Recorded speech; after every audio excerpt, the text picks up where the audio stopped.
الحمد للہ وحدہ والصلاة والسلام علی من لا نبی بعدہ اما بعد۔ السلام علیکم ناظرین، پروگرام آثار قیامت کے ساتھ عامر لیاقت حسین حاضر خدمت ہے۔ ناظرین، گزشتہ پروگرام میں نے آپ کو بتایا تھا کہ دجال اس دنیا میں 2 مرحلوں میں ظاہر ہوگا۔ پہلے مرحلے میں اس کے اثرات ظاہر ہوں گے اور دوسرے مرحلے میں وہ خود جسمانی طور پر ظاہر ہو جائے گا۔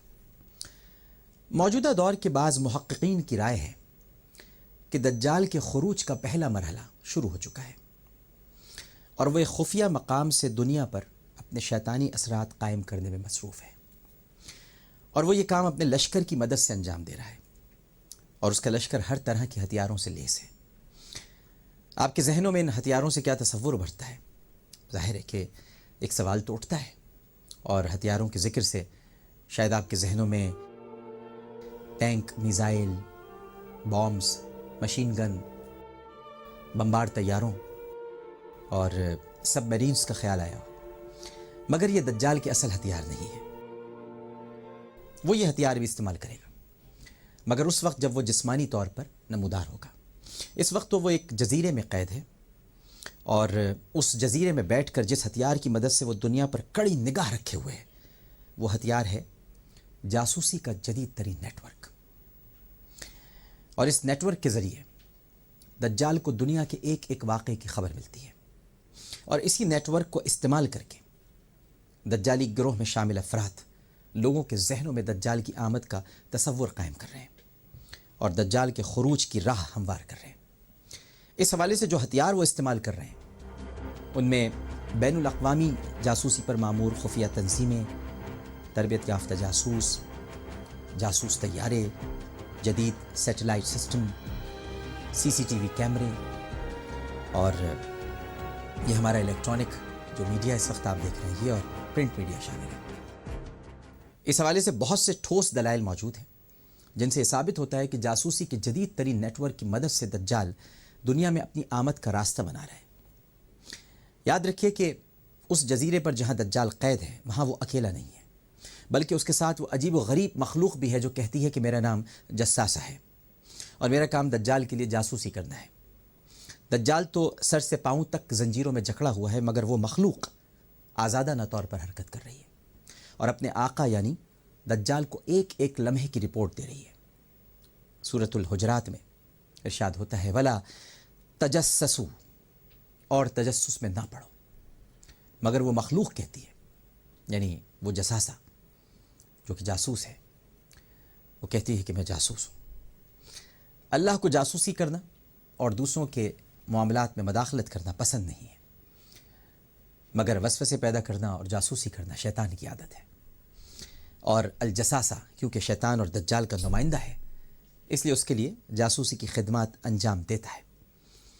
یہی وہ جاسوس ہے ناظرین کرام جو اس دنیا میں پیش آنے والے ایک ایک واقعے کی خبر دجال کو دیتا ہے، اور جب یہ دجال سے کہے گا کہ اب تیرے لیے اس دنیا میں آنے کا ماحول پیدا ہو گیا ہے یا تیار ہے، تو دجال لوگوں کے سامنے نمودار ہو جائے گا۔ دجال اور اس کا جاسوس کس طرح لوگوں کے سامنے اچانک نمودار ہو جائیں گے اور اس کی عکاسی کیا ہوگی، اس وقت آپ اس منظر میں دیکھ سکتے ہیں جو اس وقت آپ کی ٹیلی ویژن اسکرین پر نظر آ رہے ہیں۔ وہ لوگوں کو بعض مخصوص نشانات بھی الاٹ کرے گا، جیسا کہ ابھی آپ نے دیکھا۔ الجساسہ کے کام اور مقاصد کا موجودہ دور سے کیا تعلق ہے، اس حوالے سے بعض حقائق میں آپ کے سامنے لانا چاہتا ہوں۔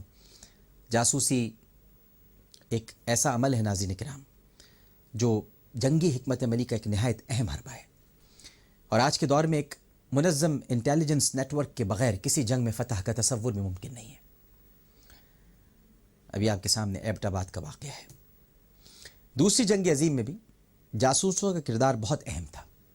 اس وقت بھی دنیا کے بعض ایسے ممالک میں جاسوسی کا ایک منظم نیٹ ورک موجود تھا جو دنیا میں ایک دجالی ریاست کے قیام کے لیے اپنا کام کر رہے تھے، اور ان ممالک کا کام دنیا کے مختلف حصوں میں بسنے والے افراد کو اپنا ایجنٹ بنانا تھا، اور دنیا کے تقریباً ہر ملک میں جاسوسی کا یہ نیٹ ورک موجود ہے، اور اس وقت بھی موجود تھا، جو مختلف ملکوں کی افواج، دفاع اور تعمیراتی منصوبوں پر نظر رکھتا تھا تاکہ وقت پڑنے پر ان معلومات سے فائدہ اٹھا کر اس ملک پر دباؤ ڈالا جا سکے۔ چونکہ دجال قید ہے اور حرکت نہیں کر سکتا، لہٰذا الجساسہ یعنی دجال کا جاسوس اس کے لیے دنیا بھر کی جاسوسی کا فریضہ انجام دے رہا ہے، اور دجال کو ایک ایک چیز اور ایک ایک حرکت کی رپورٹ دے رہا ہے۔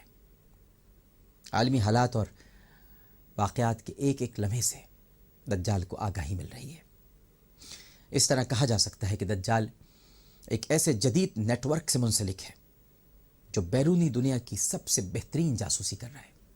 دوسرے الفاظ میں ہم یہ بھی کہہ سکتے ہیں ناظرین کہ دجال کا لشکر اس کے لیے جاسوسی کی یہ خدمات انجام دے رہا ہے۔ دجالی گروہ میں شامل جاسوسوں نے خفیہ تربیت کے ذریعے ایسی صلاحیتیں حاصل کر لی ہیں جن کی مدد سے وہ عالمی نظام پر اثر انداز ہو رہے ہیں۔ دجال کا لشکر کئی خفیہ تنظیموں پر مشتمل جو دجال کے اشاروں پر ہی حرکت کرتی ہیں وہ ہے، اور ان خفیہ تنظیموں نے جاسوسی کو جنگی مقاصد کے لیے استعمال کیا اور بعض ایسی ریاستوں کی بھرپور مدد کی جو دنیا میں ایک دجالی ریاست کے قیام کے لیے کام کر رہی تھی۔ کہا جاتا ہے ناظرین کہ دنیا کا مشہور ترین جاسوس لارنس آف عربیہ، جس پر ہالی ووڈ میں کئی فلمیں بھی بنائی گئی ہیں، اس کا تعلق بھی کسی ایسی ہی تنظیم سے تھا۔ لارنس آف عربیہ نے جاسوسی کے خفیہ نیٹ ورک کو استعمال کرتے ہوئے اہل عرب کو تقسیم کیا اور دجالی ریاست کے قیام میں مدد دی۔ اس طرح ہم کہہ سکتے ہیں کہ لارنس آف عربیہ بھی دجال کا ایک اہم سپاہی تھا اور دجال کے لیے کام کرتا تھا۔ میجر جان آندرے، ماتا ہری اور نیتھن ہیل، یہ بھی وہ کردار ہیں جنہیں جاسوسی میں مہارت حاصل تھی، اور انہوں نے اپنی ریاستوں یعنی جہاں وہ رہتے تھے ان کے لیے خدمات انجام دی۔ اور آج دنیا کا شاید ہی کوئی ایسا ملک ہوگا جس کی اپنی انٹیلیجنس ایجنسی نہ ہو۔ جاسوسی کا یہ نظام بہرحال انہی قوتوں نے دنیا میں عام کیا ہے جو دجال کے لیے کام کرتی ہیں، اور انہی جدید دور کا آپ الجساسہ کہہ سکتے ہیں۔ ایک مغربی اسکالر کلائڈ نے لکھا ہے کہ مسیح الدجال کے پاس طاقت حاصل کرنے کی جو اہلیت ہے آپ اس کا اندازہ نہیں کر سکتے۔ کلائڈ کہتا ہے وہ نگرانی کے نہایت حساس طریقے استعمال کرے گا اور ہماری ٹیکنالوجی کی تمام تر ترقی کے باوجود دنیا کو اس طرح اپنے قبضے میں لے لے گا کہ اس سے پہلے کی کوئی بھی نسل وہ ایسا نہیں کر سکتی تھی، اس کے لیے ممکن نہیں تھا۔ دنیا کی نگرانی کے لیے دجال کے پاس بہت سارے طریقے ہیں، بہت سارے ہتھیار ہیں، اور ان میں سب سے اہم ترین ہتھیار لوگوں کے ذہنوں پر اپنا اثر قائم کرنا ہے۔ اور انہی ہتھیاروں میں سے ایک اہم ہتھیار وہ لٹریچر ہے ناظرین، اور وہ فلمیں ہیں جو لوگوں کے ذہنوں میں تجسس پیدا کرتی ہیں۔ دوسری جنگ عظیم کے بعد ایک نہایت منظم طریقے سے دنیا بھر میں ایسا لٹریچر عام کیا گیا جس کا تعلق جاسوسی سے تھا۔ مسٹری میگزین، ڈیٹیکٹیو اسٹوریز اور شیرلاک ہومز، ان کا کردار اس کی نمایاں مثال ہے۔ اس طرح بڑی تعداد میں ایسی فلمیں بنائی گئی جن میں ایڈونچر، سسپنس اور تھرل پایا جاتا تھا۔ جاسوسی فلمیں دیکھنے والوں کے لیے جیمز بانڈ 007 اس کا کردار اجنبی نہیں۔ یہ دنیا کا سب سے مشہور جاسوس ہے جس پر کئی فلمیں بنائی گئیں، اور جو ناظرین جاسوسی فلمیں دیکھنے کا شوق رکھتے ہیں انہوں نے بانڈ کی فلمیں ضرور دیکھی ہوں گی، اور یہ منظر بھی یقیناً دیکھا ہوگا کہ جیمز بانڈ جب اسکرین پر نمودار ہوتا ہے تو اس کے گرد ایک سرکل سا بنا ہوا ہوتا ہے، اور وہ سرکل انسانی آنکھ سے مشابہت رکھتا ہے، اور ایک انسانی آنکھ کے تصور سے جو کردار ذہن میں آتا ہے وہ دجالی ہے۔ کیا یہ محض ایک اتفاق ہے؟